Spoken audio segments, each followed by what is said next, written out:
Join Dr. Sarah Howard and her guests as they dive into the world of integrative veterinary medicine on the new Pure Animal podcast. Dr. Howard interviews practitioners, researchers and industry professionals at the forefront of their fields with the aim of advancing pet well-being. Search for Pure Animal in your favourite podcast app.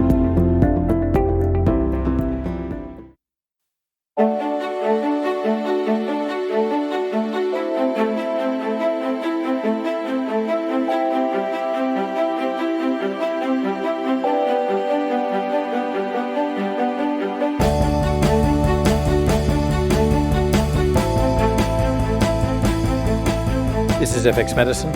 I'm Andrew Whitfield Cook. Joining us on the line today is Christine Lennon, who graduated from Endeavour College of Natural Medicine with a Bachelor of Health Science in Naturopathy. Christine's passion in commercial product development lies in analysing new ingredients and formulations and assessing their therapeutic value for patients. And today we'll be discussing palmitoyl-ethanolamine, PEA. Welcome to FX Medicine. Christine, how are you? I'm great, thank you. How are you? Christine, now firstly, that's a bit of a mouthful, so I'm going to just say PEA from now on, palmitoyl-ethanolamine. What is it? So PEA is an endogenous fatty acid amide or a fatty acid mediator. So we have things like endocannabinoids, phytocannabinoids, and then these kind of left of field adjacent cannabinoid family called the N-acetyl-ethanolamines. It's a group of compounds that we endogenously make, and PEA is one of them. So for a long time, people thought that PEA was one of the endocannabinoids, but it's actually not. It turns out that it doesn't actually have a direct action on any of the cannabinoid receptors, but more of an indirect action, and that's why it was mistakenly thought of as an endocannabinoid for such a long time. Gotcha. So where did the research on PEA begin? Like, was it in eicosanoids, or like how do they twig to this compound? So a long time ago, there was a bunch of research done in animals, and they were actually giving animals egg yolk powder as a treatment, and realised that for some reason these animals experienced significantly less pain than the placebo counterpart. And that's how they discovered PEA, because egg yolks are actually quite high in PEA. Now, that's kind of turned into a much bigger area of research, but it all started from giving some animals just egg yolk. And for what conditions? So now PEA is heavily researched for neuralgias and nerve pain. So there's PEA, but there's also like a sister compound, isn't it, called OEA? What's that? Yes, OEA, so oleoyethanolamide. So really chemically quite similar to PEA. They're in the same fatty acid family, and they seem to have a lot of the same actions in the body. So they use a lot of the same receptor sites, but they have vastly different outcomes in the body, which I think is really interesting, because the way that we look at chemicals and compounds a lot now is that it has an action on this receptor and therefore has this outcome. But these two are kind of sisters or cousins within their family, but end up having really different outcomes.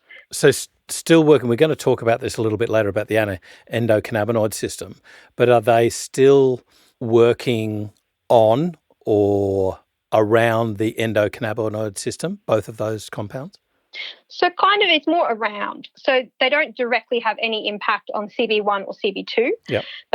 But what has been found is that, say, PEA in the body can actually be synthesized from anandamide, which is one of our endocannabinoids.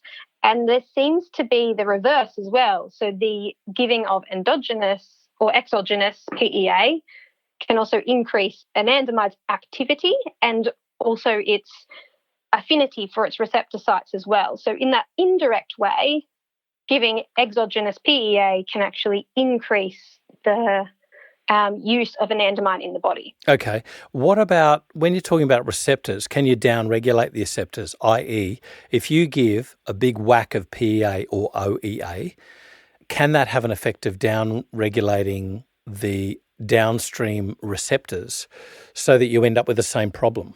of pain, for instance? Not that we've seen. So from all the research that's been done, these are kind of pro-resolving or pro-homeostatic compounds. So the way that they're used in the body and the way that they're endogenously produced, the reason that they are is to be a kind of negative feedback. So it's turning off those things that were turned up, as opposed to, it's kind of a different viewpoint. So then we look at a chemical and we say, okay, well, we have this much of it, it has this action. But for PEA and OEA, they really are a pro-resolvent. Yeah. So they're resolving what's been happening in the body and turning it off, as opposed to necessarily ending up taking too much of it and ramping something up. When we're talking about these pro-resolving compounds, there's these SPMs, these specialised pro-resolving mediators. And just looking briefly at the research, and I'm not an expert in it, it seems to me that there was this ratio that appeared to be more beneficial with others than others. Do we have this sort of issue with PEA and OEA, that we need a balance, if you like? PEA and OEA, they work in different areas of the body. So OEA, we see a lot of it in the intestinal mucosa, and PEA more so systemically and also in the central nervous system. So when we talk about, say, an important ratio for these two, it can be kind of hard to determine what's important. It really comes down to that individual person's needs and where their body is struggling. So some people might lean more towards the systemic inflammation. So we're looking at the nerve pain, but also arthritic pains, things like that. Other people might actually have more gastrointestinal inflammation, and that's where their original issue lies. And that's where you would, as a practitioner, you would amend that ratio and work through that treatment as per the patient. Gotcha. I understand also there might be, similar to what's seen in cannabis, there might be like an entourage effect with PEA and OEA, and I think it involves the TRPV1 receptor. Yeah, so that's one of the receptors that they both work on. Right. So it is a little bit of an interesting receptor, the TRPV1. Yeah. So it's often called the capsaicin receptor because that's the receptor that's involved in your sensation of having chili or capsaicin. So it's the role of heat and pain, which is kind of how we describe inflammation in general. And it's either you're sensitive to it or you're desensitized from it. So agonism is desensitizing TRPV1, which means that you're less sensitive to the sensation of heat and pain. Now, both PEA and OEA work on this receptor. So PEA, it's kind of obvious where you've got nerve pain and you can feel heat, is where that PEA will be really, really effective with this receptor. Like post-herpetic neuralgia? Yes, kind of like that, yeah. And then OEA, where that entourage effect comes in, is that it's interacting with this receptor in the gut, but then that has an impact on that receptor systemically as well, because it's all connected and all of these receptors all kind of join and talk to each other. So that's when we're talking about an entourage effect, where OEA is interacting with it in one area, but then it has an impact in another. Is there a link between PEA, OEA, the TRPV1 receptors, and a recalcitrant pig-headed disorder called eosinophilic esophagitis? It is so finicky where seemingly innocuous foods trigger them and seemingly bad foods don't have any effect at all, but it causes horrible symptoms in children. Is there any sort of link or potential use here of PEA? So I think PEA could have a use here, and not so much for its role in TRPV1, although that might be really heavily relevant for PEA, but more so for its role in mast cell degranulation. So one of its main roles is that PEA inhibits mast cells migration, degranulation, and overactivation. And this includes astrocytes and glial cells as well when we're talking about the central nervous system.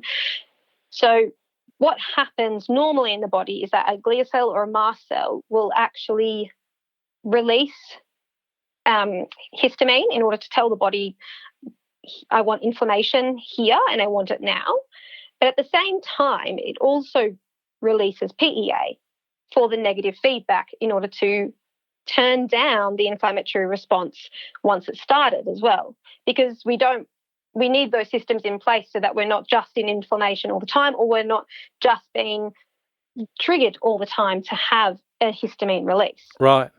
So my thoughts on eosinophils. So obviously mast cells and eosinophils are very closely linked, and we're talking about histamine release and that allergic kind of response.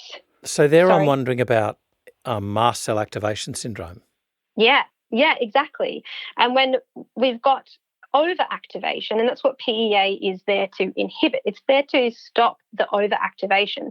And when we look at highly inflammatory conditions or nerve pain conditions, they almost consistently have an overactivation and overproliferation of glial cells and mast cells. That's really interesting. Yeah, it's really interesting. And that's where PEA can help, because it is that pro-resolvent. It's correcting things when the body's gone a little bit off the road that it's meant to be on. It hasn't been able to correct itself. So therefore, we can introduce something like PEA to help the body get back to a place of homeostasis. I know that there's a milieu of effects that happen with things like allergies. There's so many chemicals being released there, but could PEA have, or how about this, is there any research on PEA or OEA being used to dampen allergic responses, whether that be food, like in the gut with OEA, or whether that be, say, inhaled with seasonal rhinitis or perennial rhinitis or something like that? So I haven't seen that kind of research pop up yet for PEA, because a lot of the research has really been cornered into neuropathies and those really quite intense neuralgias. So that's where I've seen most of the research. There has started to be additional research in more areas where it is more the immune inflammatory related. So you've got things like endometriosis and primary dysmenorrhea, which you wouldn't really consider a neuropathy, but PEA is still really effective in those areas. Huh. And then when you look at, say, OEA, so OEA has predominantly been studied in obesity, but the main action that it has is about dietary intake and about dietary eating behaviours as well. So it's all to do with how our brain regulates our appetite. And I think that OEA is really, really interesting, because some of the neural research that's come out is that it's regulating the abundance of certain bacteria in your gastrointestinal system, which is in line with what research considers to be a lean phenotype or even a healthy phenotype for bacteria. So when we look at something, things like allergy in its holistic context, all of those things come into play. So you've got, what kind of bacteria you have, what your intestinal mucus is like, and also what your immune system is doing. And OEA and PEA are two pro-resolving compounds in both of these areas that can contribute to a homeostasis. I wonder if these sorts of compounds might have some stabilising effect, anti-inflammatory effect on the blocking of leptin receptors. Mm-hmm. So it's really interesting. I think the link to appetite for OEA is particularly interesting. And I think this has come up a lot more in research around leptin and ghrelin is usually where we talk about appetite. It's always leptin and ghrelin. So the link for OEA and appetite, I think, is a really, really interesting area. And when we talk about appetite, we usually always talk about leptin and ghrelin, which are really important for appetite. But OEA works a little bit differently. So OEA is released in the intestinal mucosa, and what it does, it's called prolonging the intermeal interval, which means it delays meal initiation. So things like leptin and ghrelin are more to do with a response to eating. So it's knowing when you're full and knowing when you're hungry. But then OEA actually prolongs the period in between. So it's making sure that your body knows that it has enough energy and is satiated in that entire period in between eating. And it actually extends that period as well. So it's kind of a different way to look at appetite. Yeah. And I think it's really, really interesting as well. Is this work touching on things like, PYY, alpha melanocyte stimulating hormone, those sort of chemicals? Or are we just talking about the end effect of it, like, for instance, aiding intermittent fasting or something like that? So the way that OEA works with appetite, I think, is really interesting, and it's not really the way that we've looked at it before. So OEA works with PPAR alpha, so it's peroxisome proliferator activated receptor alpha. So the way that this works, so the OEA has a really, really high affinity as an agonist for this receptor. And the effect of OEA, so the outcome of it, is that it reduces food intake overall and decreases body weight. But this doesn't happen in mice that don't have PPAR alpha. So it can't happen for some reason. So PPAR alpha null mice are actually hyperphagic. So they end up eating a lot, even though they still have their ghrelin, their leptin, their CCK, PYY, all of that is still functioning, but PPAR alpha is not functioning. For some reason, they can't control their appetite. Right. And that's what OEA does. It's regulating your appetite in conjunction with PPAR alpha. In these knockout mice? Yes. Wow. Yeah. So it's an interesting thing, because I would not have thought that would have worked at all, because you've got things like leptin and ghrelin in place. But really, it seems as though appetite is probably a lot more complicated than we first realised. But also, there's so many compounds involved in making sure that you are eating the right amount for the amount of energy that you need, and also that you're getting hungry and not hungry at the right times. Wow. One of the other things that OEA does is actually it activates the vagal afferent nerve fibre as well. So that is even a bigger picture of what OEA does. So it's looking at that holistic gastrointestinal homeostasis. Okay, so that's OEA and PPAR alpha, so that's gut sort of based, if you like. But there's a whole systemic network that goes into not just appetite control. So does PEA have any neuronal effects with PPAR alpha? Yes, so PEA is a PPAR alpha receptor agonist as well. So the theory is that PEA binds to PPAR alpha, and then they translocate into the nucleus, and then it engages in what's called transcriptional regression of genes coding for key pro-inflammatory proteins. So that's the TNF alphas, COX-2, INOS, so inducible nitric oxide synthase, and NF-kappa B. So there's your inflammatory drivers of appetite dysregulation. Yes, exactly. And so I think what's really interesting is that PEA and OEA are kind of doing the same thing, but the outcome is different. So PEA, the research, it all indicates things like reducing that pain, reducing inflammation really systemically, and then OEA doing the same thing, but the outcome is more to do with your energy homeostasis, your appetite regulation, and reducing inflammation, but specifically in the gastrointestinal system. So this is work on mice. Any work on humans yet? So there's been a bunch of clinical trials for PEA.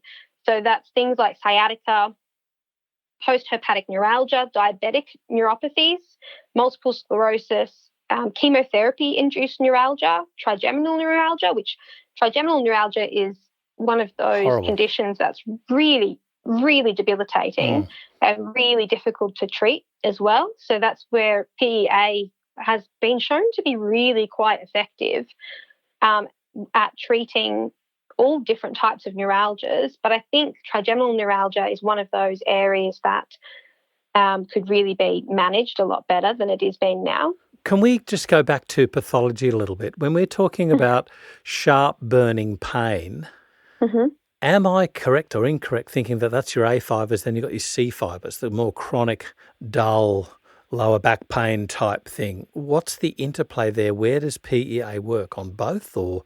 Well, theoretically, it's on both because we're turning down that mast cell activation, and we're turning down those main inflammatory mediators, and we're turning down the sensation of pain overall. So it really can be both. And that's where we see things like, say, endometriosis. Endometriosis isn't really that sharp, nervy pain, but PEA is still a really effective treatment for endometriosis pain. Right.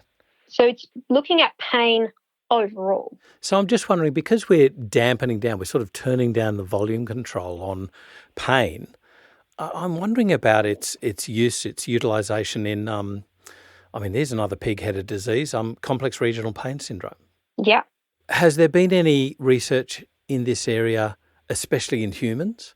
I haven't seen it specifically there. Right. But looking at all the trials that have been done on PEA, it really is quite a vast range of different types of pain. And if we break down pain and inflammation into its main components, the issue that we see consistently in all diseases of pain is that the body doesn't have the ability to turn it off. Yeah. The body doesn't have the ability to reduce the inflammation and to stop that process. And that's where PEA comes in, and it is a mediator to say, okay, we've had enough, the job is over. Right. And that's where medications don't always have the same impact in that way, because they're not necessarily pro-resolving compounds. What they are is they have an action in a really specific area. I can see the facility in combining PEA with, let's say, if somebody had chronic back pain, CRPS, then, the use of your antidepressants, the use of your opioids, that sort of thing, even anti-inflammatories, COX-2 inhibitors, all of these sort of drugs, if they can have the short-term effect of relieving your pain now, and then if you can have something that can manage the resolving of that signal, then that would be a good thing for the reducing the long-term requirement for these other medications. Absolutely. And we've seen that in the research as well. So some of these clinical trials have been done in combination with things like oxycodone and tramadol and pregabalin as well. Right. Because that's really the standard kind of medications that these patients are on. And so what we've seen in the literature is that they'll be given PEA alongside their standard medication, and over time they actually just will reduce their opioid use because they don't need it anymore. Voluntarily. Yeah, or with the doctor as well, because they don't need the level that it's at. So the dose reduces slowly until eventually they don't actually need the opioid anymore. They're seeing voluntary reduction of opioid use. Yes, because the pain medication just wasn't needed. The pain was being managed using the PEA. And so in the trials, they would slowly, and in the case studies, they would slowly reduce their opioid use. Talking about resolving, if you've got a chronic degradation of the neuronal system, so let's say something like MS, any use of PEA or OEA here? So there are trials of using PEA in multiple sclerosis. Right. Now, PEA isn't going to cure multiple sclerosis by any means, but it's an effective way to manage the pain and the nerve pain and the nerve damage. Because if you think about the way that glial cells and astrocytes work in the central nervous system, is that when there are a lot of them, when they're highly proliferative and they're degranulating all the time, they cause damage. So you need that stimulus there to be able to tell it to stop as well. And the more pain you're in, the more prolonged that nerve pain goes on as well, the more glial cells there are, the more that they are proliferating. It's an out-of-control system, which is where PEA can come in and resolve all of that. These trials, I would imagine that being a newer compound, I know that you said that early research was back in the 1950s, but being a newer compound, certainly for Australian practitioners, do we have any long-term benefits, toxicities, concerns, adverse effects, anything? Not that we've seen yet. It's not considered an addictive substance. It hasn't had any side effects that we've seen, even with medications. And one of the main reasons it doesn't interact with medications is because it doesn't have to pass through the liver. So it doesn't have any CYP interaction. So it's considered to be quite safe with medications as well. So as of yet, there hasn't really been any side effects that have come out of the clinical trials. Right. Okay, so let's talk about oral administration then of PEA and OEA. OEA is fine, you're going to get it to the gut because that's where it works. PEA, how is it absorbed? So this is an interesting one. So obviously we endogenously make PEA and then it's there at the site when you need it. But for PEA to get from an exogenous source into our main bloodstream, we need it to be an effective form. So the way PEA is made is that they take palmitic acid and then they synthesize it into PEA, which is the same way that it happens in the body as well. We start with palmitic acid and it turns into PEA. Now, in the form that it is outside the body, it's highly crystalline, so which means that it's kind of in these big crystally chunks. And what that means is that it has really, really low dissolution. So you're not really able to absorb it. You can take a lot of it, but it won't actually get absorbed into the bloodstream. So in order to mitigate that, PEA needs to be micronized, which means that it needs to be kind of chopped up into much smaller particle size in order for it to be absorbed. Do we have a mesh size that's optimal at all? So native PEA is about 100 to 700 micrometers. And so you need it to be kind of around less than 25 micrometers. Right.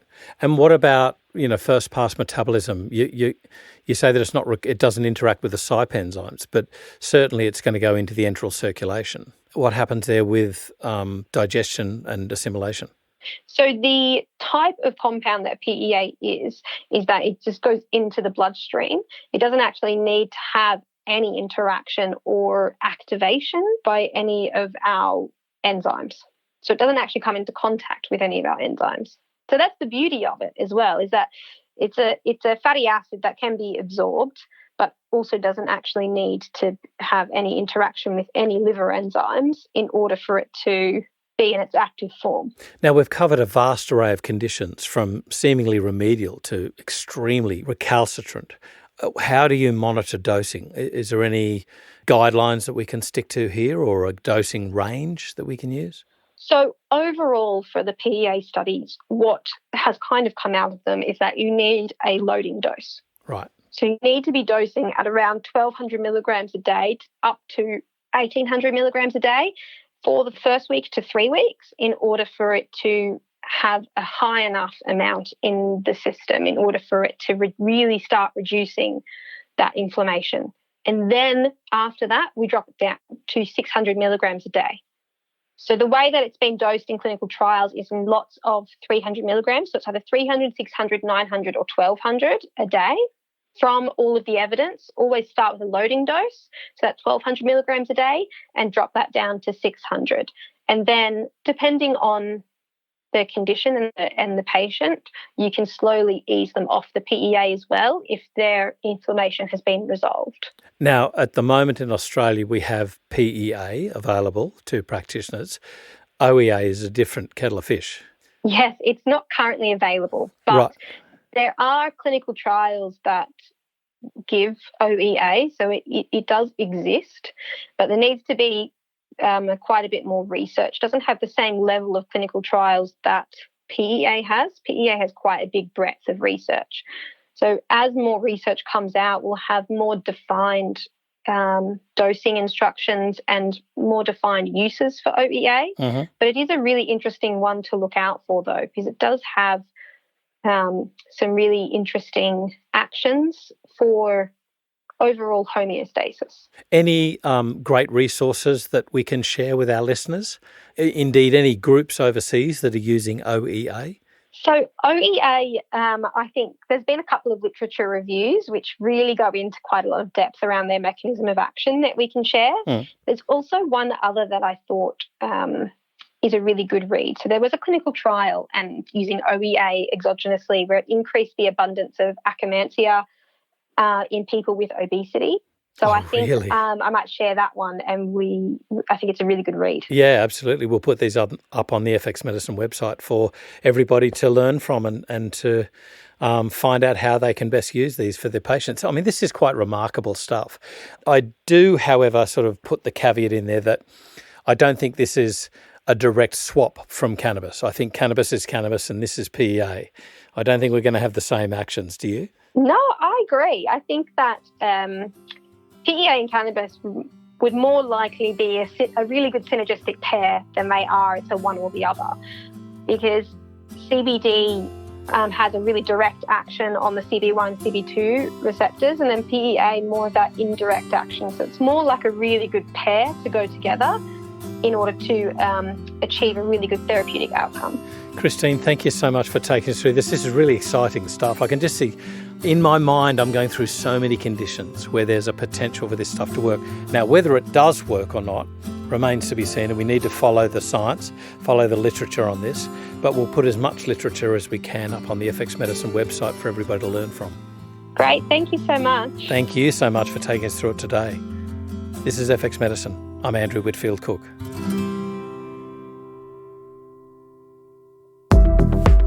Hi, I'm Dr. Mark Donoghue.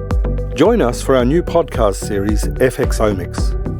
We'll be exploring the new technologies of integrative medicine, including genomics, metabolomics, the microbiome, and many more fields that are transforming healthcare. We're focusing on how they apply to practitioners and how we can incorporate them into our patient care. We aim to make these exciting and sometimes challenging fields relevant to you and your practice. Search for FXomics on your favourite podcast platform, and we look forward to your company.